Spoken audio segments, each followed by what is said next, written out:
Buenas tardes a todos, ¿cómo están? Me da mucho gusto poder compartir una vez más con usted la palabra de Dios.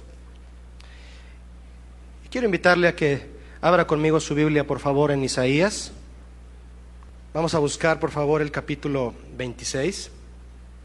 Y vamos a leer juntos, por favor, Isaías 26, 3 y 4. ¿Ya lo tiene? Qué bueno, vamos a comenzar. Dice así: tú guardarás en completa paz a aquel cuyo pensamiento en ti persevera, porque en ti ha confiado. Confiad en Jehová perpetuamente, porque en Jehová el Señor está la fortaleza de los siglos. En medio de las situaciones que estamos viviendo, las noticias que se escuchan por todos lados, en las que solo se habla de temas como crisis, epidemias, ¿verdad?, inseguridad, violencia, injusticia y todo lo que contribuye a la decadencia de la moral del hombre. Nosotros vamos a continuar hablando de los atributos y las grandezas de nuestro Dios. ¿Amén? ¿Cuántos quieren, en medio de todos estos temas del mundo, que hablemos de la grandeza de nuestro Dios? ¿Está de acuerdo? Por eso estamos estudiando una serie que se llama Conociendo a Dios. Y esta tarde, hermano, yo quiero invitarlo a que juntos veamos en la Biblia cómo es que nuestro Dios, una más de sus cualidades es que Él es digno de confianza. El Dios confiable, el Dios que no defrauda a nadie, el Dios en quien podemos confiar. Para esto permítame leerle unas definiciones de lo que es confianza, qué es confiar, para podernos encaminar en este tema. ¿Qué es confianza? Mire, en materia de conocimiento, definiciones académicas, por decirlo así, la confianza es una creencia. Es la creencia en que una persona será capaz y deseará actuar de manera adecuada y en una determinada situación y en pensamientos. Y esta, es decir, la confianza, se verá más o menos reforzada en función de las acciones. No sé si usted ya al escuchar esta definición la está enfocando hacia nuestro Dios, ¿verdad? Aunque son definiciones que no vienen literalmente como las estoy leyendo en la Biblia. Me estoy apoyando en el conocimiento que se tiene de lo que es la confianza, ¿verdad?, para ilustrar en este momento. Confianza, también una definición más es la siguiente. Mire, la confianza es una hipótesis sobre la conducta futura del otro. Es una actitud que concierne el futuro. Es un asunto del futuro, ¿verdad? En la medida en que este futuro depende de la acción de otro. No depende de ti, depende de la acción en quien tú confías, el futuro. Sin inquietarse, el que confía no debe inquietarse por cuestiones de control y de tiempo.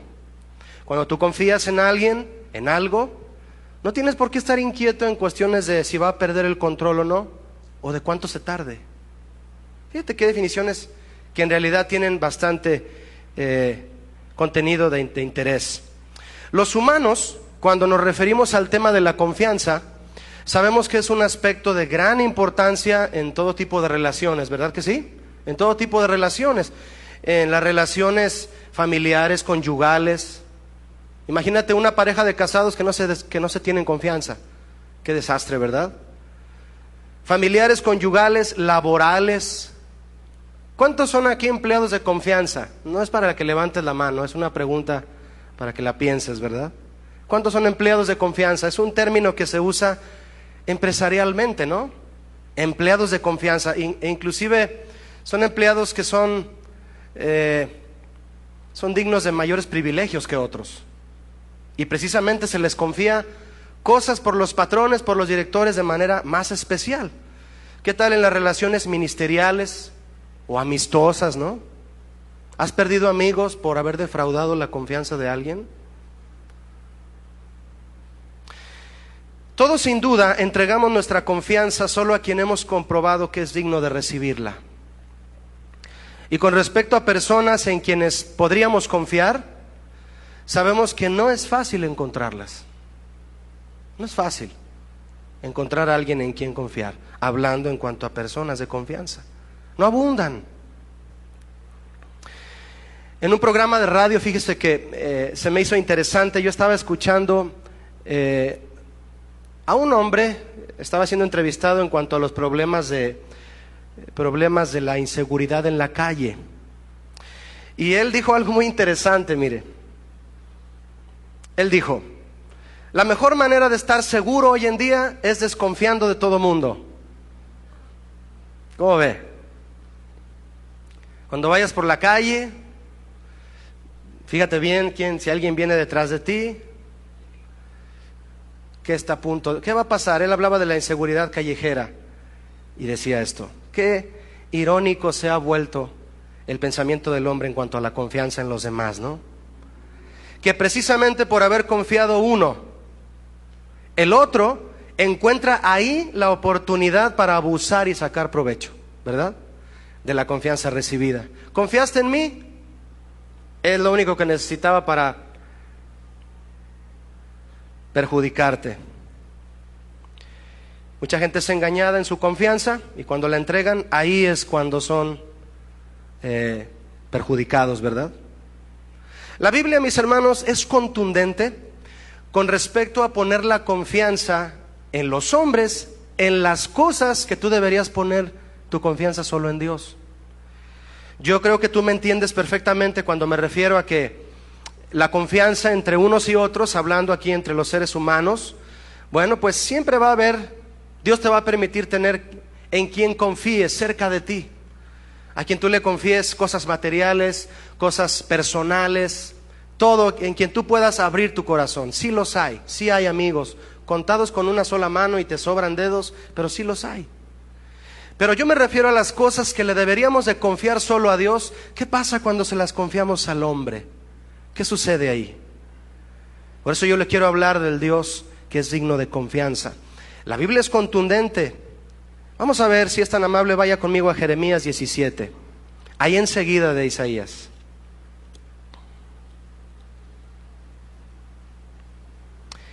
Jeremías 17, desde el verso 5, por favor.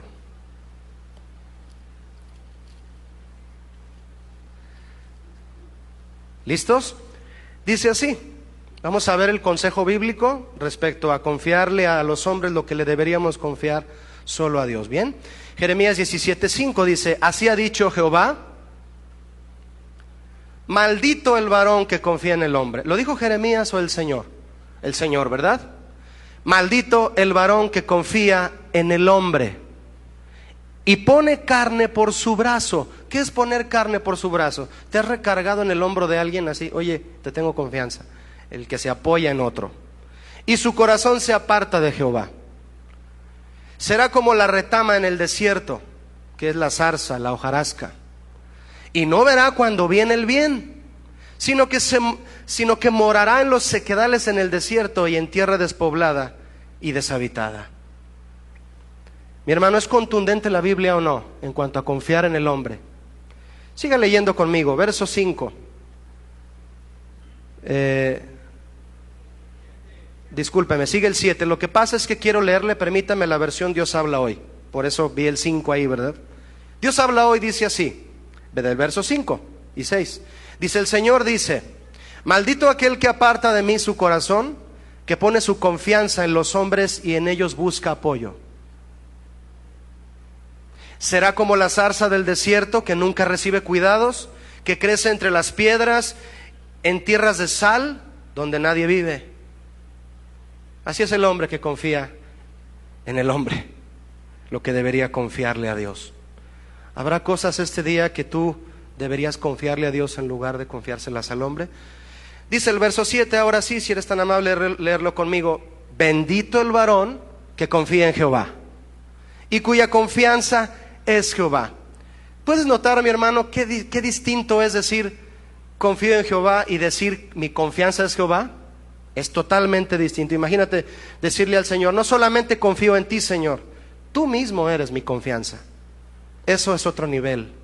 Verso 8 dice, porque será como el árbol plantado junto a las aguas, que junto a la corriente echará sus raíces y no verá cuando viene el calor. ¿Cuántos tienen calor? Es porque no confían en Dios.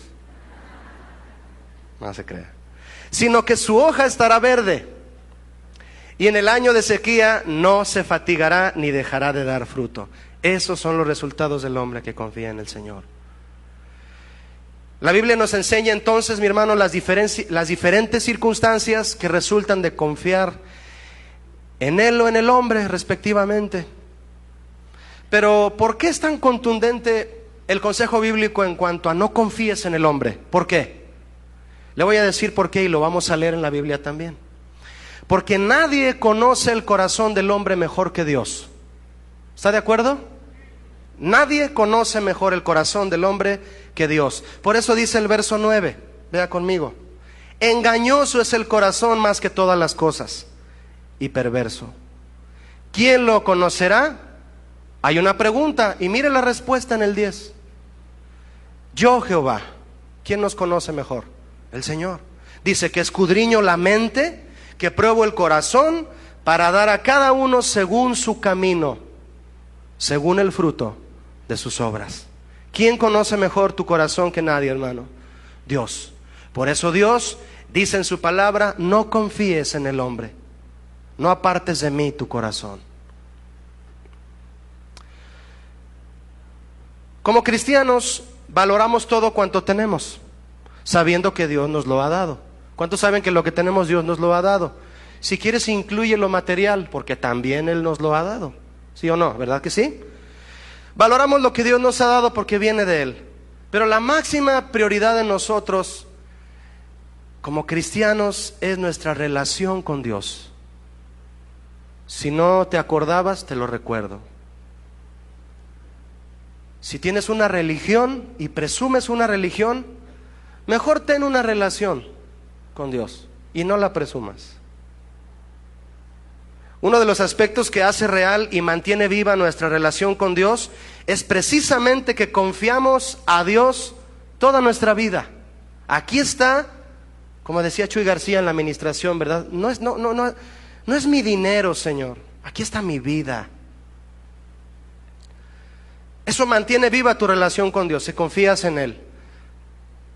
Muchos jóvenes que dicen esperar en Dios y se desesperan por no ver lo que Dios quiere hacer en su tiempo. Van y buscan las cosas que llegarán en el tiempo de Dios, las buscan en su tiempo y apartan su corazón de Dios y se meten en problemas. Nosotros debemos confiar nuestra vida a Dios y eso va a sostener, no porque sea eso la roca, ¿verdad?, de nuestra relación con Cristo, pero eso va a ser una parte esencial para que Dios haga en nuestra vida lo que quiera en ella y con ella. Yo le pregunto, hermano, respóndame ahí pensándolo, respóndase a usted mismo. ¿Podrá existir una relación genuina entre dos seres que desconfían uno del otro? ¿Verdad que no? Es imposible, imposible. Alguien dijo una vez, me compartieron este pensamiento, me gusta mucho, dice, cuando la desconfianza entra por la puerta, el afecto sale por la ventana. No hay una relación cuando hay desconfianza. Hay quienes profesando conocer a Dios batallan todavía en cuanto a confiar en Él por decepciones vividas con otras personas. Y si bien llegaran a abrir su corazón después de haber sido heridos por alguien que los defraudó, si volvieran alguna ocasión a abrir su corazón para confiar en Dios, lo hacen bajo una condición. Yo quiero saber qué va a hacer Dios con mi vida. ¿Me va a dar eso que yo necesito? Y comenzamos a poner nuestra confianza en Dios, pero solo como una opción en nuestra lista. Y déjeme decirle, hermano, algo que debemos entender bien. Mire, el hecho de que podemos, mejor dicho, confiar en Dios, no debe ser otra opción en nuestra lista, sino que simple y profundamente Es un aspecto de primera necesidad de nuestro diario vivir. ¿Cuántos saben que confiar en Dios no es una opción, es una necesidad? ¿Sí me explico o no? ¿Confiaré en Dios? No, esta vez no hace falta. Eso es una opción. Confiar en Dios, para el que le conoce y sabe quién es Él, es una necesidad. De hecho, la máxima necesidad, confiar en Dios toda tu vida. ¿O será que de alguna manera, dicho en otras palabras, hemos puesto condiciones a Dios para ver si entonces le confiamos a Él nuestra vida? Hay gente que ha caído en ese pozo. Ya están allá adentro, y aún cristianos, o sea, ya están en el pozo ahí de, como dice el Salmo, en el pozo de la desesperación, ¿verdad? En el fango cenagoso. Pero no esperan pacientemente a Jehová, como lo hizo el rey David. Y ahí están. No, es que, y Dios te extiende la mano. Hubo quien te extendió la mano y luego la quitó y te volvió a dejar caer. Y Dios no quita la mano de ahí, pero no toma su mano porque piensas que también la va a quitar. Inconscientemente eso es lo que sucede en muchos corazones. Hay quienes tienen o llevan una relación con Dios o confían en Dios como confían en su llanta de refacción. Saben que está ahí atrás, ¿no? Saben que ahí está Dios en su trono. Ahí está. Ahí está la llanta de refacción atrás, y si es un bochito, pues está adelante, porque el motor está atrás, ¿verdad? Saben que ahí está, que no se va a mover. La llanta de refacción es como mi Dios, no se mueve. Así está la comparación de triste. Así ubican su confianza en Dios. No se mueve, está bien guardada, le revisan la presión de vez en cuando, para cuando ocurra una avería, van con la llanta de refacción y le dicen, en ti confío. Hasta entonces. Hermanos, si ustedes no se han dado cuenta, estamos hablando de conocer al Dios que creó de la nada los cielos y la tierra y todo lo que en ella hay. ¿Se han dado cuenta que estamos hablando de ese Dios? ¿Sí? ¿Los que están dormidos ya se dieron cuenta? El verso inicial que usted y yo leíamos juntos en Isaías 26:4 dice nuevamente, confiad en Jehová perpetuamente, porque en Jehová el Señor está la fortaleza de los siglos. La palabra confiad en este verso es muy interesante. Sobrepasa todas las definiciones humanas que pueda haber. Confiar significa apresurarse a refugiarse. Yo puedo decir entonces, apresúrate a refugiarte en Jehová siempre, siempre, perpetuamente, dice aquí, porque en el Señor está la fortaleza de los siglos, el refugio eterno, dice la versión Dios habla hoy. Y en las dos versiones, tanto en la versión Dios habla hoy como en la que nosotros tenemos de Reina Valera, en las dos versiones se refiere a que el Señor nuestro Dios es el único refugio en el que estamos seguros siempre. ¿No te gustaría que la palabra seguridad en tu vida estuviera ligada con la palabra siempre? Que no fuera inconstante tu seguridad de tu persona hacia lo que vas a vivir y vas a experimentar. Seguridad siempre. Ahora que vienen están las campañas políticas, hasta suena buena para hacer una campaña política espiritual, ¿verdad? Seguridad siempre.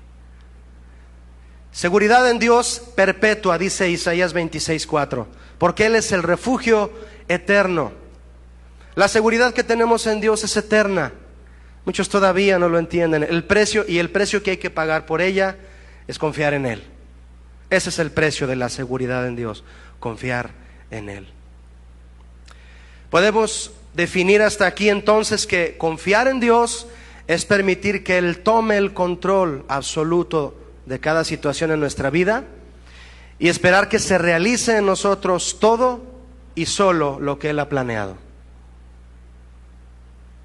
Con esto se concluye lo que llevamos hasta aquí. Le invito a hacernos entonces, mi hermano, la pregunta central de este tema. ¿Qué le parece si nos la hacemos? ¿Por qué debemos confiar en Dios? ¿Por qué?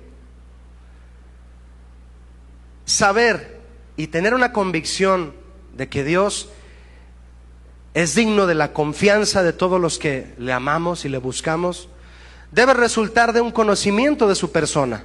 No puedes confiar en alguien a quien no conoces. No se puede. Pero si tú tienes una convicción de quién es Dios, quién es Jesús, quién es en tu vida, qué lugar le has dado, ha tomado el Señor el lugar en tu vida que le corresponde, si conoces sus atributos, si primero te respondes a la pregunta, ¿conozco a Dios? Entonces podrás responder a la pregunta, ¿debo confiar en Dios? ¿Cuántos dicen sí? Decimos que sí, ¿verdad? Y bueno, ese es sin duda el centro de nuestra serie de conocer a Dios. Y es necesario remarcar que cuanto más se afirme nuestra relación personal con Dios, mientras más conocemos personalmente a Cristo, nuestra confianza en Él será verdaderamente total e incondicional. Dice un versículo en la Biblia, déjeme leérselo. En el temor de Jehová está la fuerte confianza. ¿Qué me está diciendo este versículo a mí? En el temor de Jehová. ¿Quién le tiene temor a Jehová? Alguien que lo conoce, alguien que se relaciona con Él. ¿Quién más? Nadie más. Hay gente que no tiene temor de Dios, no lo conocen, no lo ubican, no es su Dios. Y en la Biblia dice, en el temor de Jehová está la fuerte confianza. En la relación con Dios hay confianza fuerte. Eso dice Proverbios 14:26, cuando usted lo quiera leer y meditar también por su cuenta. Le voy a leer uno más, fíjese lo que dice. Jehová es bueno, fortaleza en el día de la angustia, y conoce a los que en Él confían. Conoce a los que en Él confían. Dios se relaciona con los que buscan confiar en Él, con los que le dicen, Señor, a tus pies está mi vida. Eso dice Nahum 1:7. Alguien que en una relación entrega de manera total su confianza, hermano, usted me va a decir sí o no, es porque desea darse a conocer tal como es. Le repito, alguien que entrega su confianza totalmente es alguien que se quiere dar a conocer tal como es. En un matrimonio es el máximo ejemplo de eso, ¿verdad? Terrenalmente hablando. Si un esposo se entrega en confianza a su esposa, quiere darse a conocer tal como es. La desconfianza es una zorra en la viña del matrimonio. Dios conoce a quienes realmente confían en Él, se relaciona con ellos y solo de esa manera puede cumplir Él sus propósitos. Julio, ¿cuándo va a cumplir este propósito Dios en mí? Cuando continúes confiando en Él y no desconfiar en cuestiones de control y de tiempo. Dios no pierde el control, ni se le pasa el tiempo, ni siquiera usa reloj. Dios es eterno. ¿Para qué quiere reloj? Y tú le marcas la hora. Señor, ya es hora. Y Él, no, ¿cuál hora? Él es eterno. Una cualidad que distingue a alguien que confía plenamente en Dios es que además de conocer de Dios, lo conoce a Él. Qué distinto es eso. Y experimenta los atributos de Dios. No es lo mismo que tú escuches que Dios es omnipotente a que lo experimentes. No es lo mismo. Hay gente que llega a las reuniones y anota en las hojas de acciones o peticiones, anotan ahí acciones de gracias. Y dicen, Señor, le doy gracias al Señor por su poder infinito que sanó a mi hija, a mi hijo. Gente que ha experimentado la omnipotencia de Dios, no solo la han escuchado. Alguien que confía en Dios experimenta los atributos de Dios, experimentan que es omnisciente, porque el hecho de que Dios es omnisciente concierne al futuro, y en ese tema está la confianza. Que Dios es perdonador, sabio, justo, santo, fiel, imparcial, celoso, como aprendimos también, verdadero, que se llena de ira, así como también es grande en misericordia, porque es justo.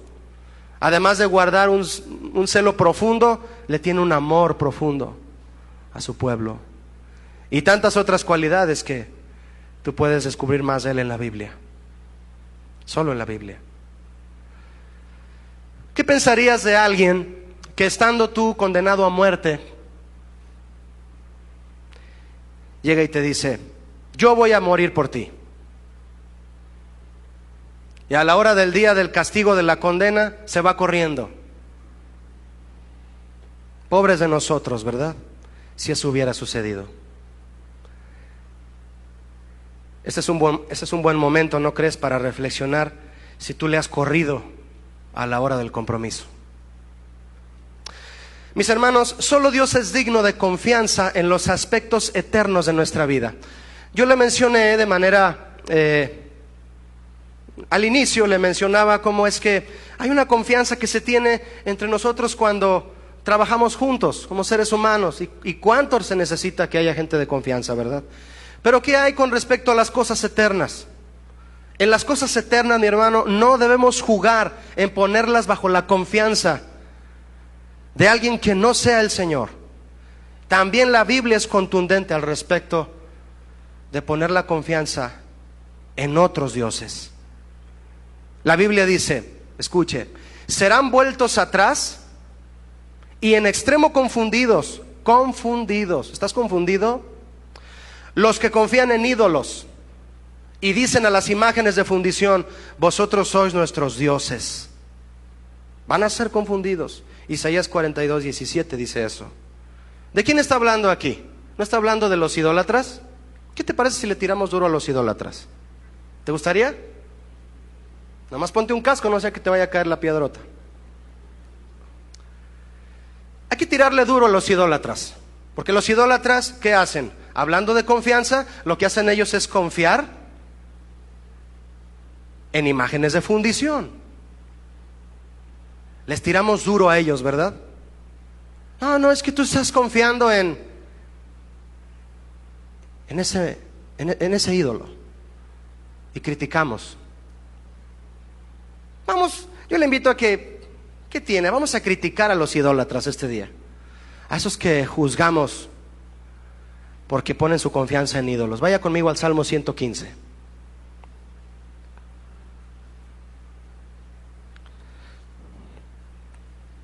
Salmo 115:1 dice: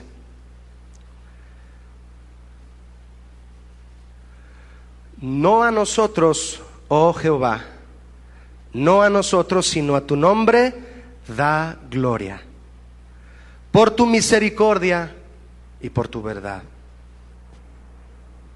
Y dice el verso 2: porque han de decir las gentes, ¿dónde está ahora su Dios? Nuestro Dios está en los cielos, todo lo que quiso ha hecho.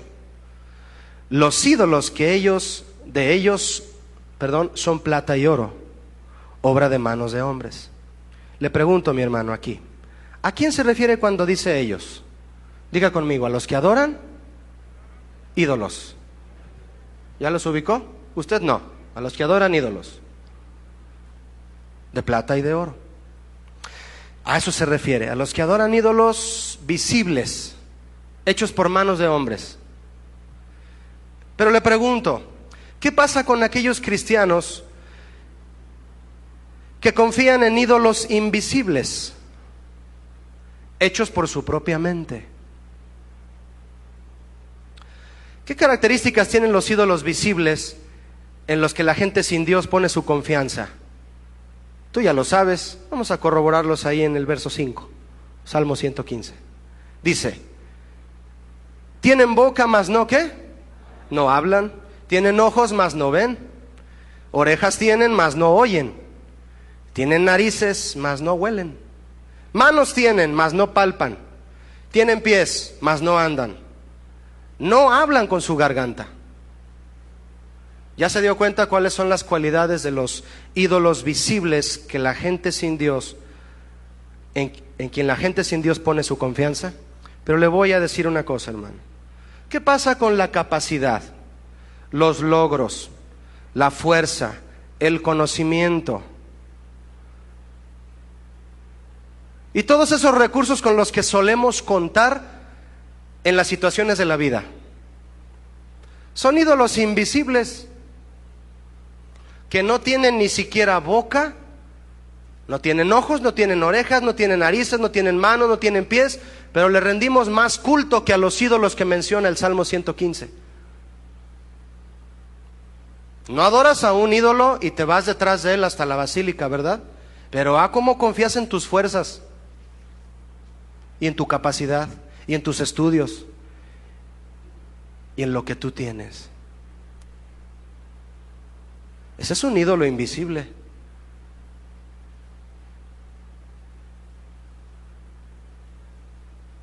Dice la Biblia: habéis arado impiedad, sembrado impiedad, y segasteis, iniquidad. Comeréis fruto de mentira, porque confiaste en tu camino, en tu opinión. Te aferraste a tu orgullo, te aferraste a lo que tú piensas. Y dice la Biblia: y en la multitud de tus valientes confiaste. Eso dice Oseas 10:13. ¿Qué con esos ídolos, mi hermano? ¿Qué con esos ídolos? Si le rendimos culto, es que son ídolos entonces. Ya no hay que criticar a los idólatras, ¿verdad que no? ¿Verdad que no? Porque nosotros caemos en el mismo error muchas veces, haciendo a un lado nuestra confianza en Dios, en el Dios que creó los cielos y la tierra y todo lo que en ella hay, y le decimos no. ¿En qué momento de manera inconsciente tú le dijiste eso a Dios? ¿Lo puedes pensar? ¿Puedes recordar alguna ocasión en la que le hayas dicho eso a Dios? No con palabras, pero con las acciones. Que le hayas dicho: Señor, déjame hacer esto. Yo lo hago, Señor. Ahora piensa en esto, para los que creían que no lo iba a mencionar. ¿El dinero no tiene boca? ¿Cuántos creen que el dinero no tiene boca? ¿Sí o no? ¿O lo están dudando? ¿Sabe por qué lo duda? Porque sientes que te habla. Ven, búscame. Ay, me habla el dinero. Tiene boca, como los ídolos del Salmo 115. No tiene boca el dinero, y sin embargo sientes que te llama. Ven, y ahí vas tras él. Afanados vamos. En muchas ocasiones, ¿verdad? Fíjate, tampoco el dinero tiene orejas, ¿verdad que no? ¿No tiene orejas el dinero? A ver, puedes sacar una moneda, un billete y ver si tiene orejas. Tiene orejas el que está ahí pintado. Pues no te va a oír. Le puedes hablar ahí a... ¿Quién es el que está en el billete de $1,000? ¿Hidalgo? ¿Quién? Le puedes hablar a Miguel Hidalgo y... Hey, invítate a otros 1,000,000 de amigos como tú y vente a mi casa, ¿no? ¿Tiene orejas el dinero? No tiene. Entonces, ¿por qué le hablas? ¿Por qué compraste tu boleto del TEC? ¿Por qué compraste tu cachito de lotería? ¿Te va a oír el dinero? Dile al que está a tu lado: no te oye, no va a venir. Dile: mejor ponte a trabajar.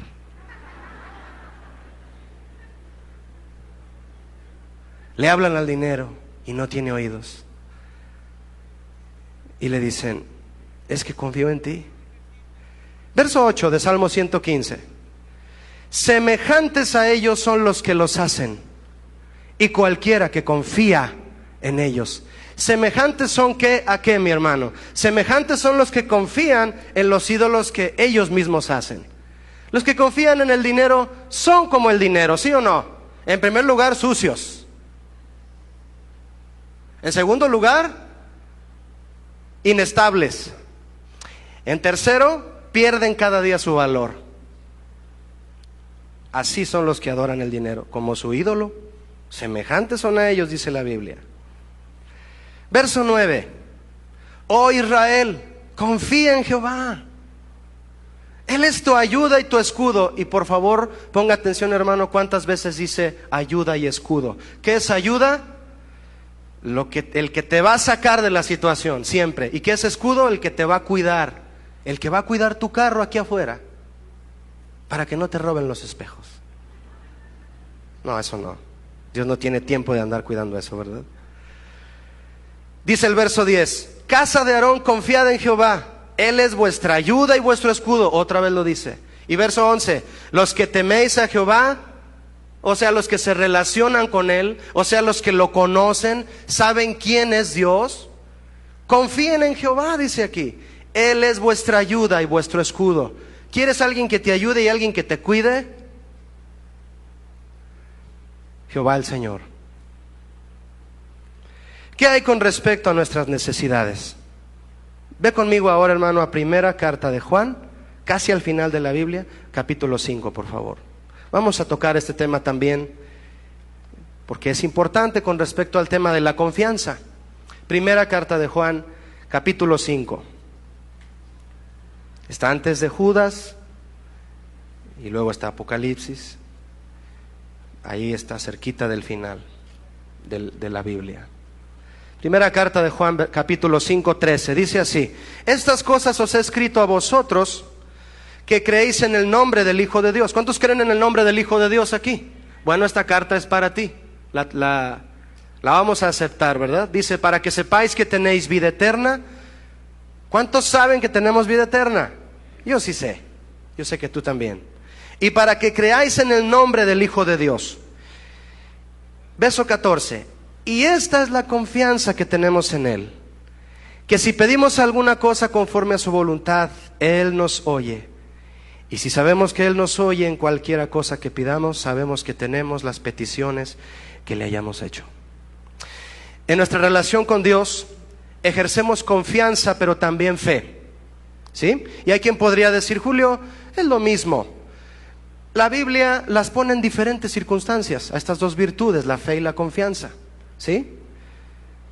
Por ejemplo, la fe, no hay mejor definición que la que está en Hebreos 11:1, es la certeza ¿de qué? De lo que se espera, la convicción de lo que no se ve, ¿verdad? Y dice Efesios 2:8 que por gracia somos salvos por medio de la fe, por el canal de la fe. Ahí acomoda la virtud de la fe el apóstol Pablo en el caso de Efesios, para hablarnos cómo se aplica la fe.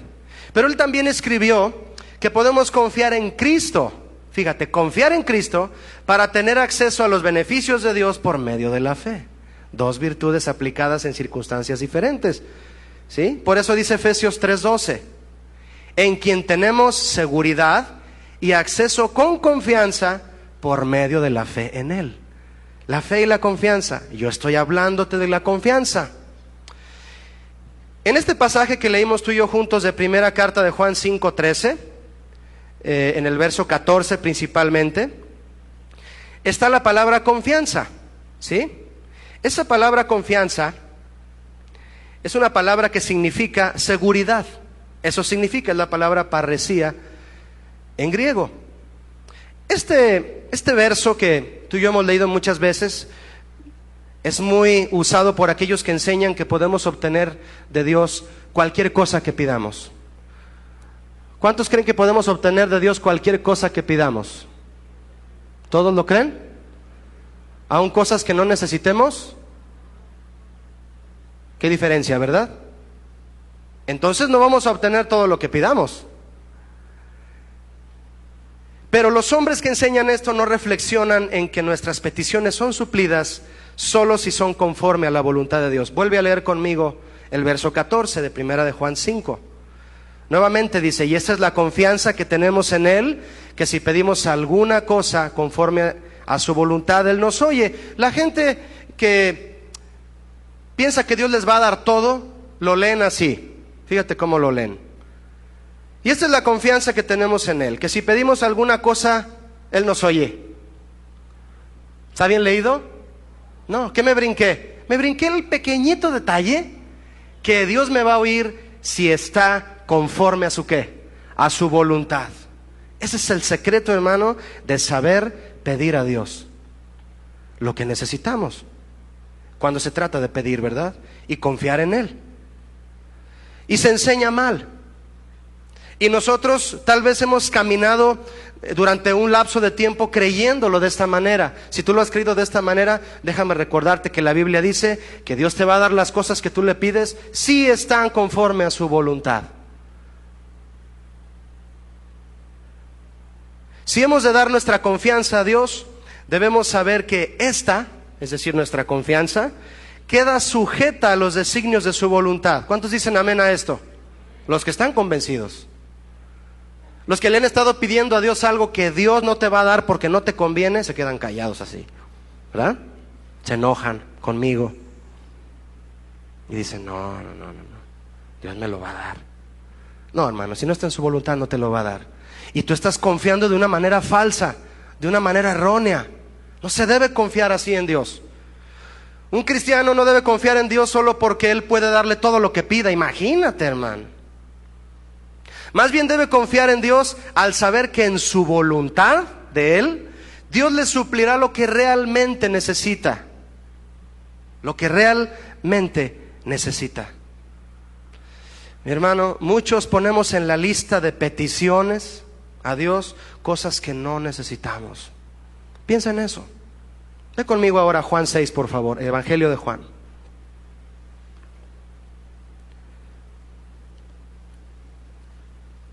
Dios quiere que aprendamos a confiar en una manera absoluta en Dios, incondicional. Jesús enseñó esto a sus discípulos en Juan 6. Vamos a ver cómo lo enseñó en esta ocasión. Juan 6, ¿lo tiene? Muy bien. Capítulo 6, verso 1. Dice así: después de esto, Jesús fue al otro lado del mar de Galilea, el de Tiberias, y le seguía gran multitud, porque veían las señales que hacían los enfermos. ¿Le seguía qué, mi hermano? Gran multitud. Multitud, no tan pequeña como la que estamos aquí, pero era una multitud. La pregunta aquí es, ¿por qué le seguía la multitud? Yo puedo leer ahí que dice, porque veían las señales, por eso le seguían. Qué triste que seguían a Jesús porque veían que hacía milagros, ¿verdad? Eso es verdaderamente triste. En los tiempos en que Jesús iba a venir, Jerusalén esperaba un Mesías, pero por la forma en que se les presenta a Jesús, desconfiaron de Él. Él no es el Mesías. Mira cómo está vestido, viene en un burro, vive con un carpintero, hace mesas y sillas, bien hechas por cierto, pero a eso se dedica. No confiaron en eso, pero era Jesús. Los favores naturales que recibían de Jesús solía ser para muchos la única razón para seguirle. Fueron pocos los que realmente creyeron, recibieron y reconocieron a Jesús como el Mesías. Muy pocos. Fíjate, ahí había una multitud, pero no todos lo aceptaban como el Mesías. Yo quisiera que en esta multitud todos aceptáramos a Jesús como el Mesías, no porque Él hace milagros, ¿verdad? ¿Estás de acuerdo con eso? Amamos a Jesús porque Él es nuestro Mesías, nuestro Redentor. Hoy la iglesia corre ese peligro, por eso lo menciono de esta manera, hermano, ese peligro similar de aquel tiempo, de confiar en esa manera. Gran parte de la adoración que muchos le dan a Jesús es una adoración que brota de corazones que lo reconocen solo como proveedor. Porque déjeme decirle, hermano, que confiar en Jesús también es adorar a Jesús. Confiar en Él también es adorarle. También la confianza es una expresión de adoración. Y vaya que es una verdadera expresión de adoración. Pero el Señor, mejor dicho, recibe adoración de hombres que lo reconocen de una manera muy limitada, como proveedor y sanador. Sí es eso, pero es el Señor de mi vida. Y eso es más que las cosas materiales, ¿verdad? Hay quienes reconocen a Jesús por lo que Él les da, otros por lo que es en su vida. ¿Dónde estás tú? Si lo estás reconociendo por lo que Él te da, si confías en Él por lo que Él te da, el día en que decida Dios privarte de algo, te vas a desanimar por confiar de esa manera. Te vas a desanimar. No, es que Dios no es justo. Y eso es una abominación. Es que no me da esto, no me da esto. ¿Por qué confiamos en Dios, mi hermano? ¿Le conocemos? Y vamos a retirar nuestra confianza de Él por el hecho de que nos prive de ciertas cosas que Él cree conveniente no darnos todavía. Desconfiar es dudar. Y el que duda, dice la Biblia, que es como ¿qué, hermano? Como la onda del mar que es arrastrada por el viento y echada de una parte a otra. Eso es el que duda, el que desconfía. Santiago 1:6 dice eso. Pero si lo estás reconociendo por lo que Él es para ti, entonces todo lo que Dios decida en tu vida hará crecer más cada día tu confianza en Él. No importa lo que sea. En la escuela de los sábados de aquí de los niños y adolescentes. Vienen unos niños de una familia que acaban de perder a su mami. El más chiquito tiene... Decir perder es una... Discúlpenme por la expresión, pero Dios se la llevó. El más chiquito tiene, no sé si 6 años. El que tiene casi 11 años, 10 creo, Octavio. Viene al salón del coro y está, yo lo veo, digo, ahí está, viene a las clases del coro todavía. Y Dios se llevó a su mamá hace menos de un mes.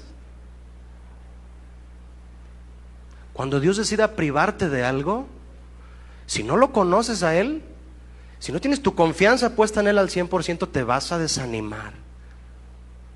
Que Dios nos agarre confiando en Él.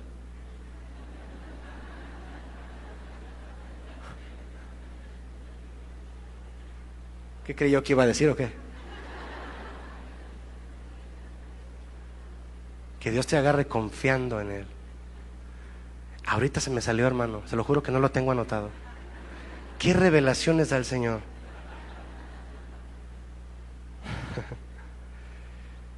Pero si lo estás reconociendo por lo que Él es para ti, entonces todo lo que Él decida en tu vida hará crecer tu confianza y no desanimarte.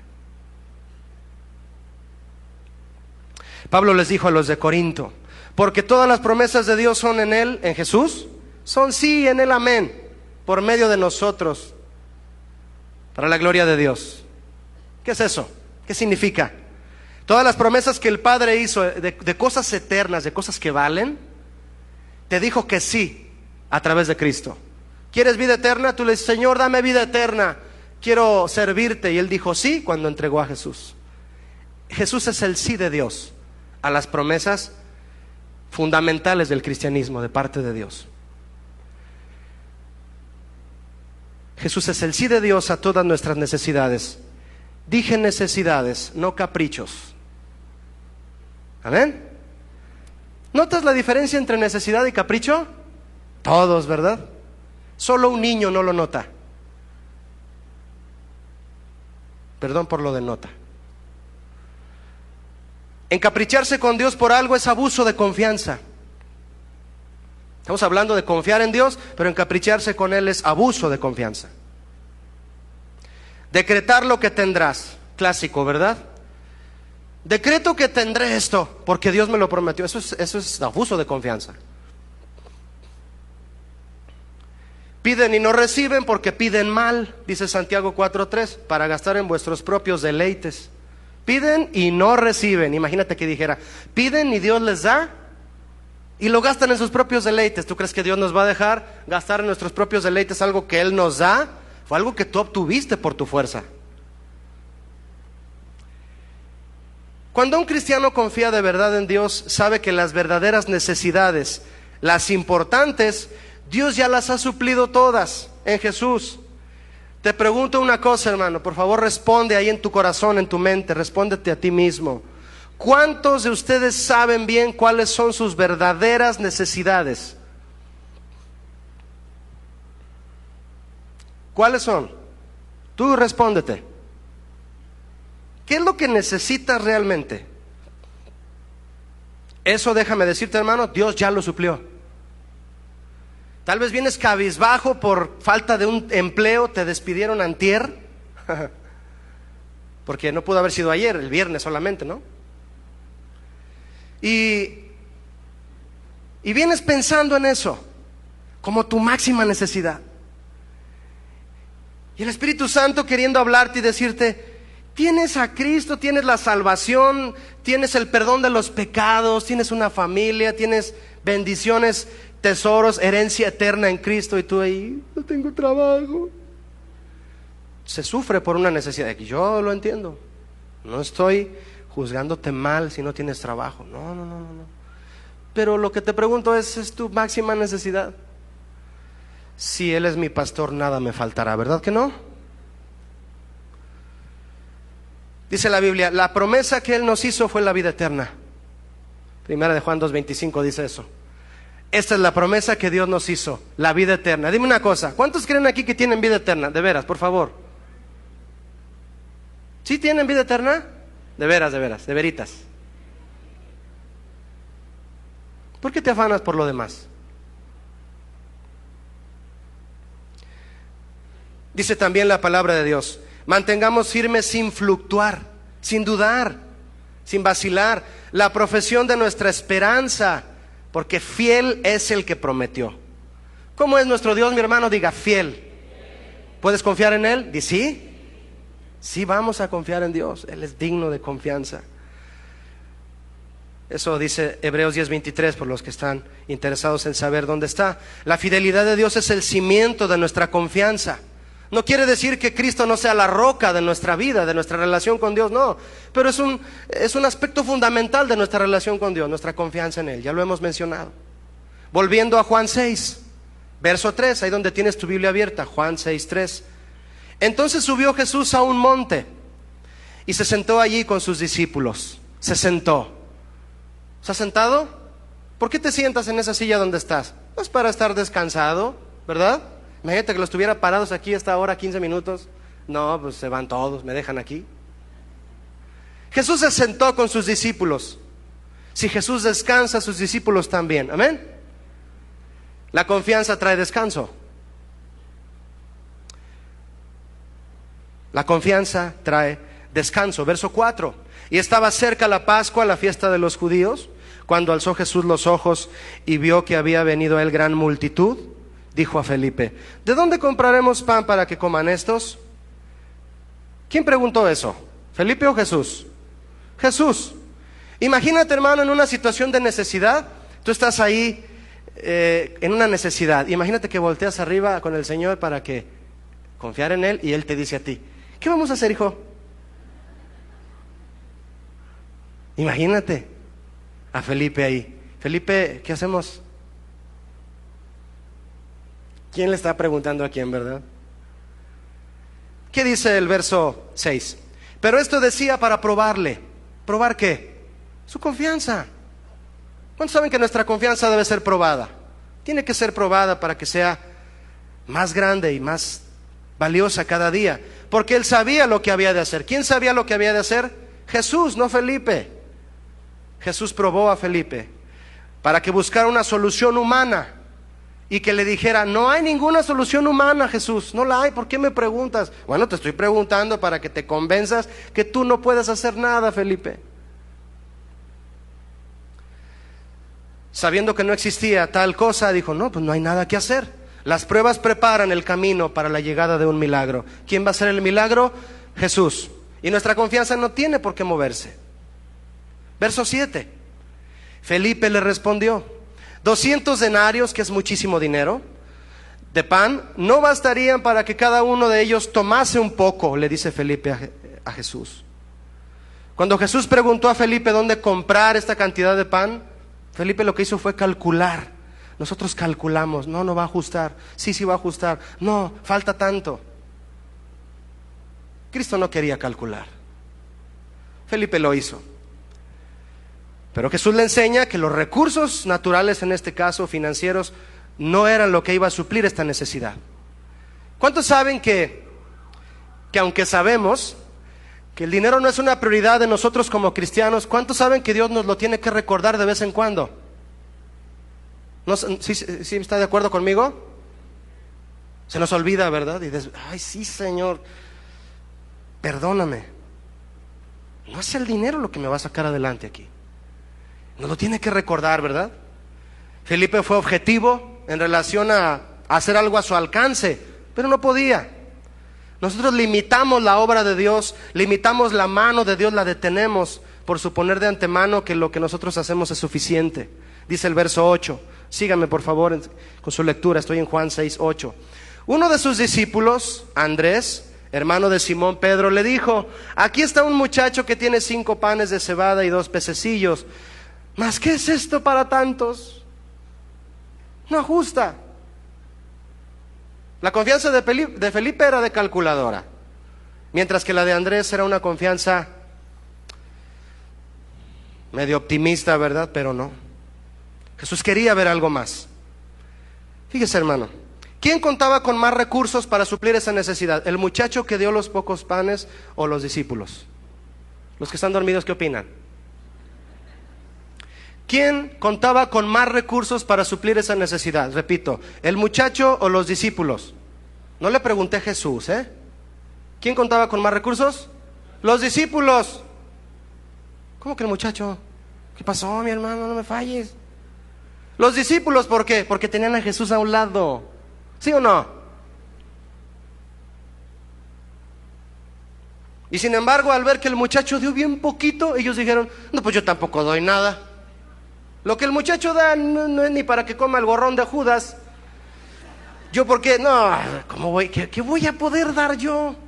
Y así somos miserables de corazón. ¿Sabes qué miserable, hermano? No es el que no tiene nada, es el que cree que no puede dar nada. Y teniendo a nuestro lado el dueño de la bodega, ponemos nuestros ojos en una limosna cuando hay necesidad y desconfiamos. No, yo quiero imaginarme las caras, hermano. Yo no podría, bueno, la verdad sí, y a lo mejor yo hubiera puesto una cara peor que la de Felipe y Andrés, ¿verdad? No me considero mejores jamás que ellos, pero me hubiera podido gustar ver sus caras. ¿Qué vamos a hacer? Se detuvieron de dar ellos también, de tratar de aportar algo, porque vieron que no había manera de suplir la necesidad. Las personas que procuran tener una actitud de dar, desarrollan su confianza en Dios. Escucha esto. Y es contrario a lo que sucede con los que solo esperan recibir.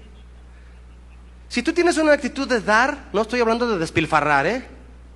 Si tienes una actitud de dar, es porque confías en Dios. Y qué bueno. Pero si tienes una actitud de nada más esperar recibir, es porque vives de la confianza que otro le tiene a Dios. ¿Sí o no? Estás esperando que te dé el que sí confía en Dios. Oye, yo puedo deducir entonces con esto que el que da es porque confía en Dios, ¿sí o no? Los que ofrendan y diezman es porque confían en Dios o porque es una obligación. Porque confiamos en Dios. ¿Es un mandamiento? Sí, pero hay cosas por encima de eso, hermano. El amor a Dios, a obedecerle, ¿no? Confiar en Él. Ay, ahora gané bien poquito, pero tengo que dar el 10%. Dale el 10%. El 90% se te va a hacer un 200%. Yo puedo entender entonces que los que desconfían son codos. ¿No? ¿Se ha fijado en eso? No, ¿qué van a hacer con el dinero en esa iglesia? No. No, yo no doy ahí. Eres un desconfiado. No dije codo, desconfiado.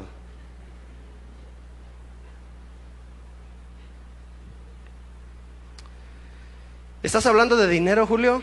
Bueno, sí, pero hay cosas más valiosas que el dinero. Estoy hablando de tu vida principalmente. Imagínate que Jesús en ese momento de la necesidad para alimentar a 5,000 hombres, muchos de ellos con sus esposas y todos sus hijos ahí, yo creo más de 10,000 ahí. Imagínate a Jesús. Ya sé, Felipe, Andrés, Mateo, todos, tráiganse unas canastas, vamos a recoger una ofrenda. Porque el costo del congreso no ajustó.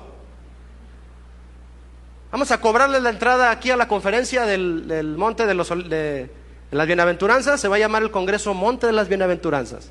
Les vamos a cobrar la entrada al monte y vamos a juntar una ofrenda para que ajuste. No se necesita eso porque ahí está Jesús. Y si está Jesús, hay provisión. A alguno de ellos se le pudo haber ocurrido, hermano. Se me está ocurriendo a mí también ahorita. Puede haber llegado Juan o alguno de ellos. Jesús, ¿qué te parece si a Judas? ¿Qué te parece, Jesús, si recogemos una ofrenda? Que cada uno dé un denario.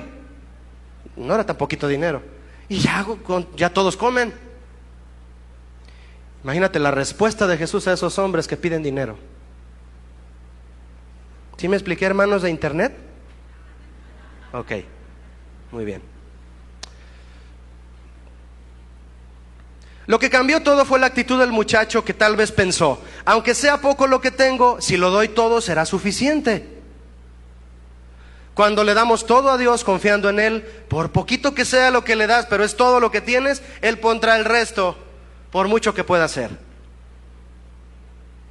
A Abraham Dios le prometió una descendencia como las estrellas del cielo. ¿Eso es mucho? Dígame, es muchísimo, porque somos jalisquillos. Es muchísimo. Una descendencia como las estrellas del cielo. ¿Es mucho eso? Sí. Y nada más le dio un solo hijo. Y se lo pide que lo mate en sacrificio. ¿Qué había de por medio para que esa promesa se cumpliera? Confianza. Confianza en Dios. Por eso a Abraham se le llamó el padre de la fe. Y por eso Dios le llama a él en la Biblia, Él es mi amigo. Tenía esa confianza extrema porque tenía una relación de amistad. Ahí hay confianza, donde hay amistad verdadera hay confianza. Y Dios dijo, Abraham es mi amigo. Le dijo a Abraham, en otras palabras, Dios le dijo, se lo voy a parafrasear: dame lo poco que tienes, Abraham, y te daré lo mucho que te he prometido. Y Abraham lo hizo, y fue lo que lo hizo famoso a Abraham, su confianza en Dios. ¿Por qué eres famoso en tu trabajo? ¿Por quejumbroso? Ahí viene el cristianito que de todo se queja. ¿Por qué eres famoso en tu familia? Papá. O sea, papá de tu familia, no mío. ¿Por qué eres famoso en tu familia? ¿Por qué eres famoso? ¿Qué fama reconoce tu esposa de ti, hombre casado? ¿Que te estás quejando de las cosas materiales? ¿O que llegas con ella y con tus hijos y les dices, vamos a orar porque no me ajustó para comprar la leche, pero ahorita vamos a orar, Dios nos va a suplir? Se te quedan viendo. Si nunca lo habías hecho, se te quedan viendo más. ¿Qué fama tienes entre la gente que te rodea conforme a la confianza que tú desempeñas hacia Dios? ¿Cuál es nuestra fama? La fama de Abraham él era el padre de la fe. Los evangelios nos muestran que Jesús, antes de realizar un milagro, enseñaba primero su palabra. Primero hay que aprender la palabra de Dios para poder recibir el milagro con madurez. Dios sabe lo poco que nos benefician los milagros que Él puede hacer si antes no nos enseña las cosas valiosas de su palabra. La confianza en Dios no debe estar basada en los milagros y beneficios que Él otorga, sino en su palabra y en su soberanía. Si estás en una situación en la que solo el milagro de Dios te puede librar, lo más valioso de Dios para ti, mi hermano, no es el milagro que está Dios a punto de darte, sino lo que vas a aprender antes de que llegue el milagro. ¿Me expliqué? Cuando llegue el milagro que estás esperando de Dios, que sane a tu hijo, que sane a tu pariente, que te supla ese trabajo, que tu negocio vuelva a reverdecer, cuando llegue ese milagro que Dios te ha prometido que va a llegar y tú estás pacientemente confiando en Él, lo más valioso no fue lo que te dio, es lo que aprendiste. ¿Sí o no?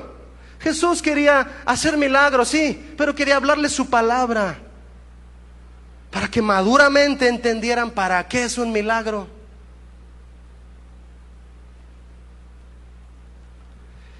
Muchos quieren el milagro sin haber aprendido nada.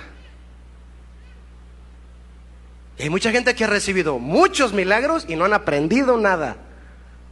Y no están aquí. No vienen a la iglesia, no van a ninguna iglesia. Porque no les interesa la voz de Jesús. Les interesa lo que Él hace y nada más. Verso 10. Entonces Jesús dijo, hacer recostar a la gente. Y había mucha hierba en aquel lugar. Y se recostaron como en número de 5,000 varones. Imagínate, ¿cuántas personas había ahí si nada más estos eran 5,000 varones? ¿Sí? Si algo traía esta multitud, mi hermano, era enfermedades, presiones, cargas, necesidades. Y eso Jesús lo sabía. ¿Cuántos saben que? Le voy a hablar en singular. ¿Tú sabes que Jesús sabe lo que tú estás trayendo ahorita? ¿Sí? ¿Cuántos mueven su cabecita y dicen, sí, yo sé que Jesús sabe lo que estoy viviendo ahorita? Yo sé que Él lo sabe, Él no está ajeno a mi necesidad. Sí, Jesús sabía lo que esa gente traía. Y les dijo, siéntenlos en la hierba. La palabra pastor es alguien que da pasto. Y Jesús es el buen pastor. Y les dijo, descansen. Donde Jesús está, la gente descansa. Alguien que no confía plenamente en Dios, no haya descanso nunca. Nunca. ¿Te duele aquí arriba el trapecio, como le llaman? ¿Aquí? ¿Te han hecho aquí masaje de tu esposa o tu esposo o alguien aquí? ¡Ay! Te agarras gritando, ¿verdad? X-ray. Ya estás buscando cómo relajarte. Se vale sobar, ¿verdad? Que haya descanso muscular. Pero cuánta tensión encerramos aún físicamente cuando no confiamos en Dios, hermano. Porque alguien que confía plenamente en Dios descansa de verdad. ¿Lo cree o no lo cree? Si no, compruébelo y la semana que viene me platica, ¿sale? Julio, descansé en Dios porque confía en Él. Vengo. Verso 11. Estoy terminando, mis hermanos. Gracias por su paciencia. Y tomó Jesús aquellos panes y habiendo dado gracias, ¿qué dio, mis hermanos, Jesús? Di gracias. Los repartió entre los discípulos y los discípulos entre los que estaban recostados. Asimismo de los peces cuanto querían. Jesús tenía en sus manos, mi hermano, un pececito y un panecito. Y no dijo, ay, qué poquito, esto no ajusta. Ay, no, ¿por qué diario esta escasez? ¿Se quejó? Dio gracias y era poquito. Era bien poquito. Y dio gracias.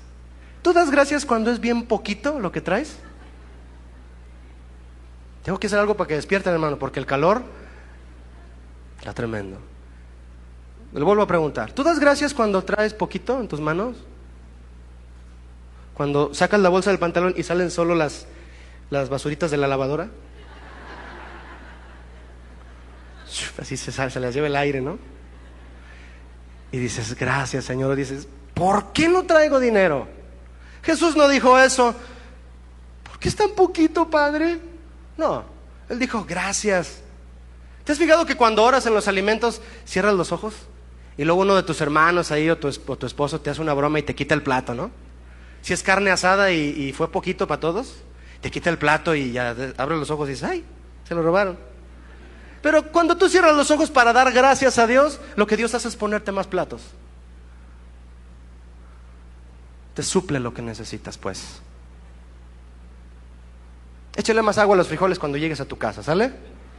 Y vas a ver que no, se te van a salir de la olla. Pon de tu parte, confía en Dios y Dios va a multiplicar. Hay cosas interesantes en este verso. Jesús dio gracias primero. No se quejó porque era poquito. No te quejes cuando sea poquito. ¿Qué hizo Jesús también? Lo repartió no entre la gente. ¿Sabías que Jesús no le dio a la gente? Le dio a los discípulos. Porque los que quería Él que aprendieran la lección de confianza eran los discípulos. La gente no lo iba a entender en ese momento. Después los discípulos les iba a corresponder enseñar, discipular. Pero los que estaban aprendiendo la lección eran los discípulos. Con ellos estaba tratando el asunto. La gente nada más iba a comer. Yo no sé si tú vienes aquí a la iglesia a comer o a recibir de Jesús para darle a otros. ¿Eres nada más de los que vienen a comer o eres discípulo de los que vienen a recibir para ir a dar? ¿Eres el consumidor final o eres mediador?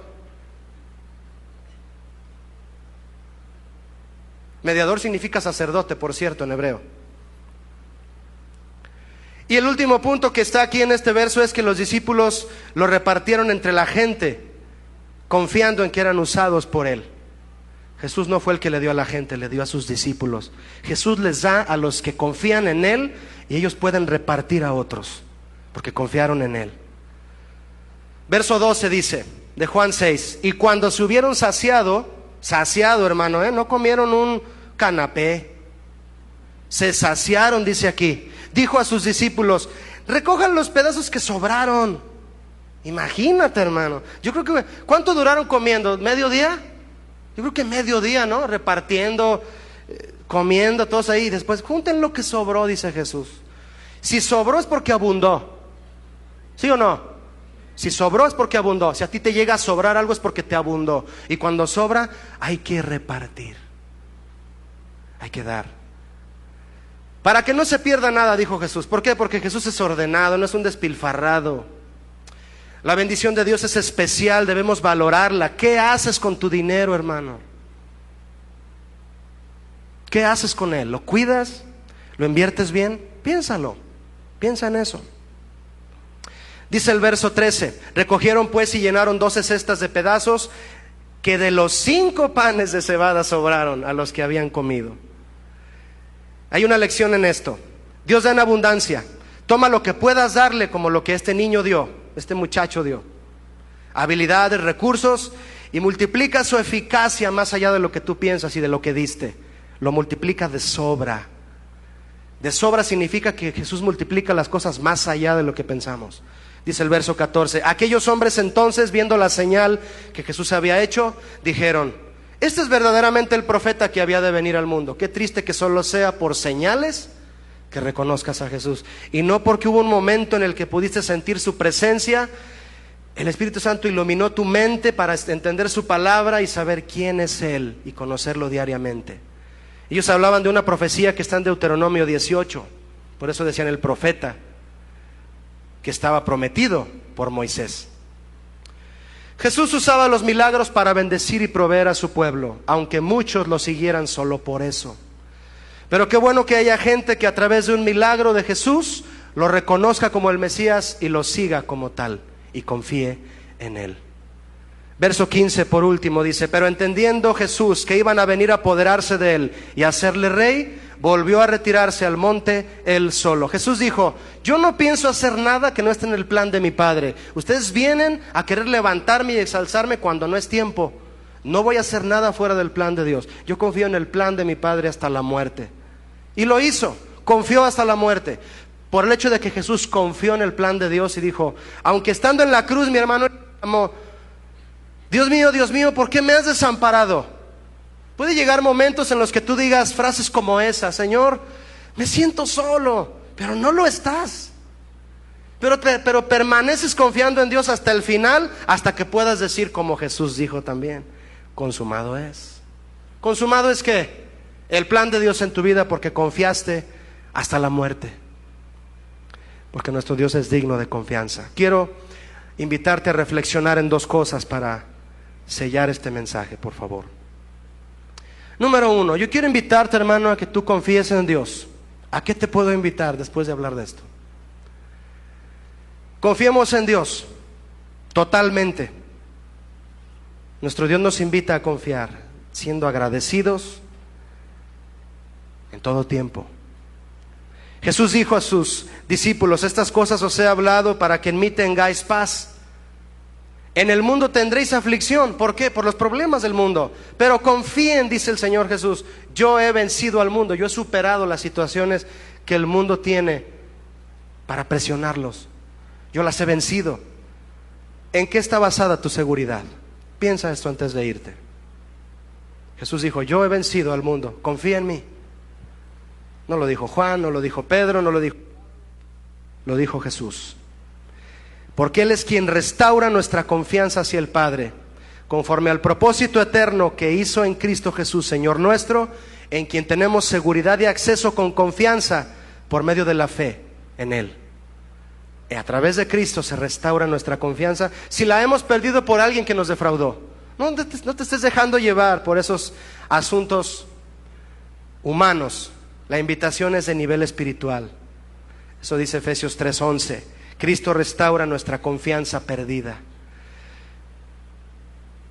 Y la última cosa que te quiero invitar a reflexionar, mi hermano: cierra tus ojos, por favor. Piensa un poquito.